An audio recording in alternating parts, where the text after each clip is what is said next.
Hi, konnichiwa, Hayatto desu. Today I will talk about Japanese thing, even Japanese hate. Of course, Japan is a very nice place. However, there are few places I think could use some improvement. As you'd like to hear specific as soon as possible. So without any further ado, let's get right.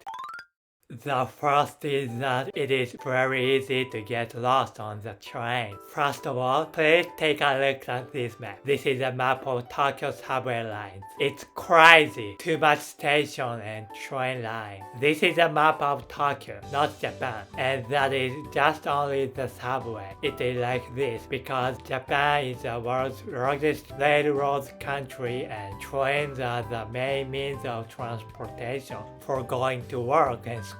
In the most amazing places, there are 3 stations within a 1 kilometer walk. It is very complicated. If you want to go somewhere in Tokyo, you have to take several trains to get there. And even if you know which station you want to get off at, there may be several lines to connect to that station. For example, I often use Otemachi Station, which is located less than 500 meters from Tokyo Station and served by 5 different train lines. Moreover, when I want to go somewhere, I have to change train from the railroad to Tokyo Station because Tokyo Station is nearby. Walk about 500 meters to Tokyo Station and then take another train from there. It is very complicated. So even if I specify a station for the meeting place, sometimes there are several exits at the same station and it is not possible to merge. It is also quite common to get on a train going in the opposite direction. By the way, in the world ranking of stations with the highest number of passengers from number 1 to number 8 are all Japanese stations. Isn't it scary?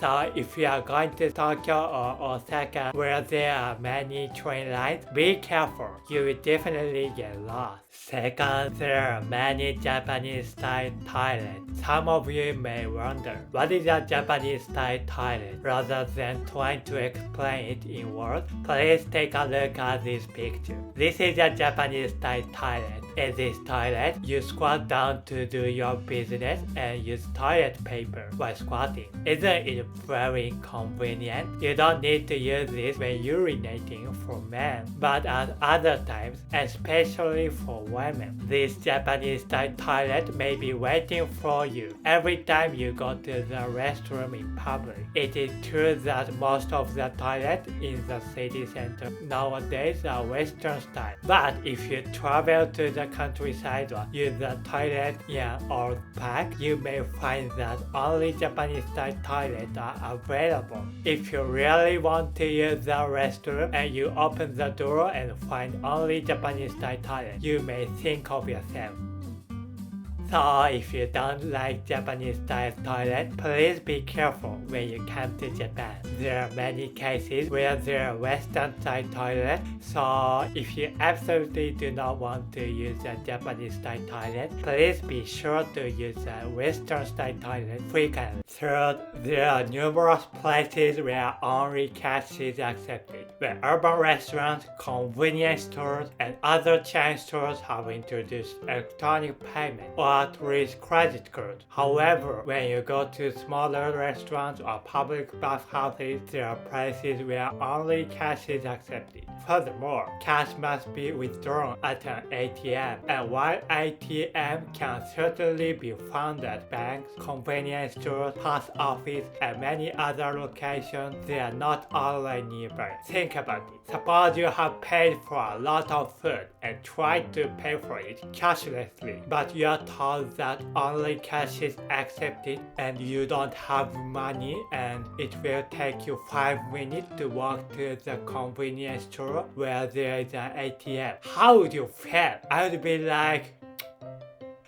be saying, マジふざけんなよ。Also, although it may not be common in other countries, there are many places where only cash is accepted when using vending machine and the like. In fact, cashless payment is indeed becoming popular among young people. But in Japan as a whole, cashless payment still accounts for 36% of the total, and a large percentage of payments are made in cash. Therefore, when traveling in Japan, especially when traveling in the countryside rather than Tokyo, Osaka, or so on, it is always advisable to keep a certain amount of cash with you. Fourth, there are many natural disasters. Japan is surrounded by the sea on all sides, as shown in this topography, and there are many mountains, so a variety of natural disasters can occur. There are floods and landslides during the rainy season, typhoon in the summer and fall, snow damage in the winter, and earthquakes at all times of the year. It is surprising that such a wide variety of disasters can happen. If you look at all the news in Japan, natural disaster of one kind or another make headlines almost every month. Of course, these disasters only occur in certain parts of Japan, but they do affect our daily lives a few times a year or so. One of the most frequent of these is the typhoon. Generally speaking, there are 3 typhoons that make landfall in Japan per year. Of course, if you are in Okinawa, you will be hit by more typhoons, and if you are in the north such as Hokkaido, you will not be hit by so many typhoons.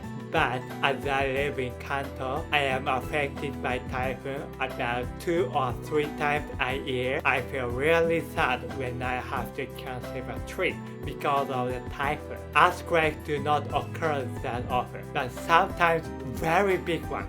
The Great Hanshin Awadi earthquake, the Great East Japan earthquake, or so on. Also, snow damage is something to watch out for when traveling to north side region. Snow damage includes avalanches, floods during snow removal, and other disasters unique to heavy snowfall areas, as well as traffic accidents caused by icy roads, falls while walking, and other disasters that can occur outside of heavy snowfall areas. The fifth is that it is easy to flood if you do not act like everyone else. What kind of image do you get when you hear the word Japanese? Of course, I know that there are many good images such as politeness and punctuality. However, I think that Japanese people are too much in tune with others in Japan, and this is definitely something that needs to be improved. Where I used to work part-time at a cram school, there was an atmosphere where I